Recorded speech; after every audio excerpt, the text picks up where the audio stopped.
వెళ్ళిపోవాలి. అందుకే వెంకటేశ్వర స్వామికి ఒక కీర్తనం కూడా ఉంటుంది మంచిది, ఆదరించి తప్పిదీర్చు కాలమేఘమా నీవు అని. అందుకే చూడండి, పూర్వం భగవంతుడికి అంత దగ్గరగా ఉన్నారు కాబట్టి భగవంతుడిని సృష్టిలో ప్రతి చోట, ప్రతి మూలలో, ప్రతి అంశంలో కూడా చూశారు. నా దగ్గరికి ఒకడు వచ్చన్నాడు, ఏమయ్యా మీరందరూ రాళ్ళకి రప్పలకి మొక్కుతారు, ఇదంతా ఏమిటి అన్నాడు. నేను చెప్పాను, నాయన మేము రాళ్ళల్లో కూడా భగవంతుడిని చూడగలం, నీకంత సంస్కారం లేదురా, నీ జాతి అటువంటిది, అంచేత మేము భగవంతుడిని ఎందులో చూడలేమని అనుకుంటున్నాం, కుక్కలో, పందిలో, రాయిలో, రప్పలో, చెట్టులో, గాలిలో, నీటిలో కూడా చూస్తాను రా, అది మా జాతి గొప్పదనం అని చెప్పాను నేను ఆ రోజు. అంచేతను ఈ సనాతన ధర్మ అన్వాయులుగా ఉన్నందుకు మనందరం కూడా గర్వపడాలి. మనందరం ఎప్పుడు వాళ్ళం రామచంద్రమూర్తి యొక్క పరిపాలనలో పుట్టుంటాం ఖచ్చితంగా.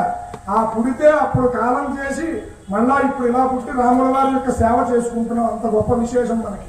ఆ యొక్క వరుణుని ఆవాహన చేస్తున్నాం. ఆయన వాహనం ఏమిటి? మొసలి.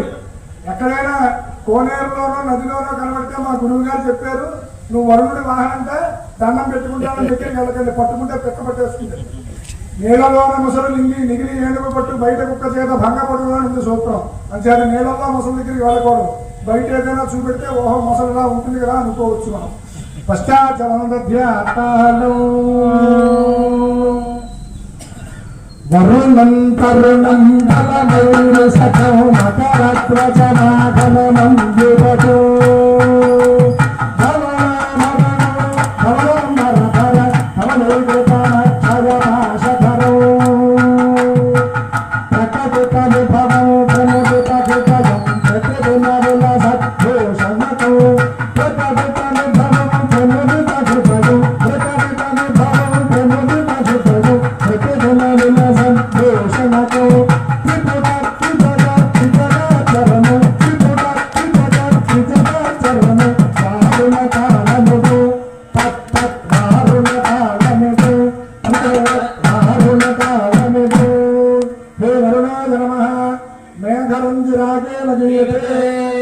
మేఘరంజి వాయిస్తే బాధపడాలి, పడితే మేఘరంజి పుట్టినట్టు ఏం వాయిస్తే మేఘరంజి